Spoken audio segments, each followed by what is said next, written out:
Assalamualaikum warahmatullahi wabarakatuh. Perkenalkan, nama saya Siva Ihsanul Kamila, nomor induk mahasiswa 201101010041. Saya di sini akan membahas tentang kejenuhan belajar. Apa sih kejenuhan belajar itu? Kejenuhan belajar merupakan kondisi emosional ketika seseorang merasa lelah dan jenuh secara mental maupun fisik sebagai akibat tuntutan pekerjaan terkait dengan belajar yang meningkat. Dengan itu, dapat disimpulkan bahwa kejenuhan belajar yang rentang waktu tertentu yang digunakan untuk belajar tetapi tidak mendapatkan hasil.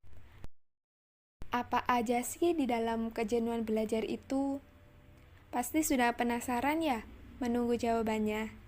Yuk langsung simak aja penjelasan berikut ini. Kejenuhan belajar ada 4 bagian. Yang pertama, akibat kejenuhan dalam belajar. Yang kedua, faktor kejenuhan dalam belajar. Yang ketiga, mengatasi kejenuhan dalam belajar. Yang keempat, kiat-kiat guru jika siswanya dalam keadaan kejenuhan belajar. Pertama, akibat kejenuhan dalam belajar, di antaranya 1. Timbulnya rasa malas yang berat untuk belajar. Yang kedua, di saat belajar merasa kehilangan semangat dan tidak bergairah. Ketiga, merasa sulit untuk berkonsentrasi di saat belajar. Yang keempat, pelajaran yang tadinya rajin berubah menjadi malas dan prestasinya menurun. Kelima, kadang-kadang rasa malas tersebut sedemikian beratnya sehingga seorang pelajar merasa seperti tidak mau belajar sama sekali. Kedua, faktor kejenuhan dalam belajar. Di antaranya, pertama, belajar dilakukan dengan metode yang tidak bervariasi. Kedua, belajar hanya dilakukan di tempat tertentu saja, misalnya di kamar tidur. Yang ketiga, kondisi ruang belajar yang tidak berubah-ubah, terutama di rumah. Yang keempat, kurang melakukan aktivitas hiburan untuk menetralisir kelelahan berpikir setelah belajar. Yang kelima, adanya ketegangan mental yang kuat dan berlarut-larut di saat belajar. Ketiga, mengatasi kejenuhan dalam belajar.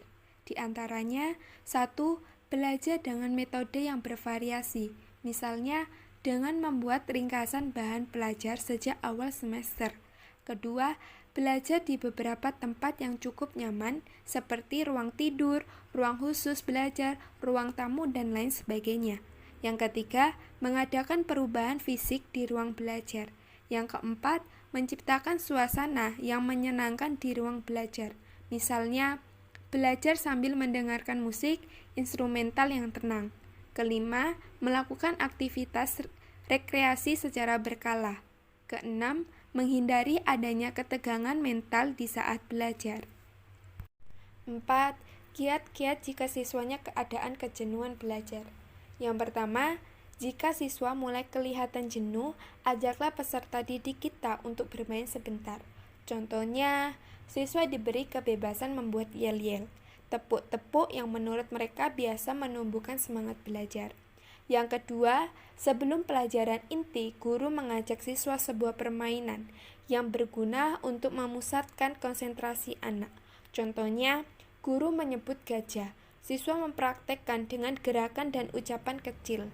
Ketika guru menyebut semut, siswa merespon dengan gerakan dan ucapan besar. Hal itu bisa dicontohkan ke benda-benda lain. Yang ketiga, mengajak siswa dalam suasana berbeda.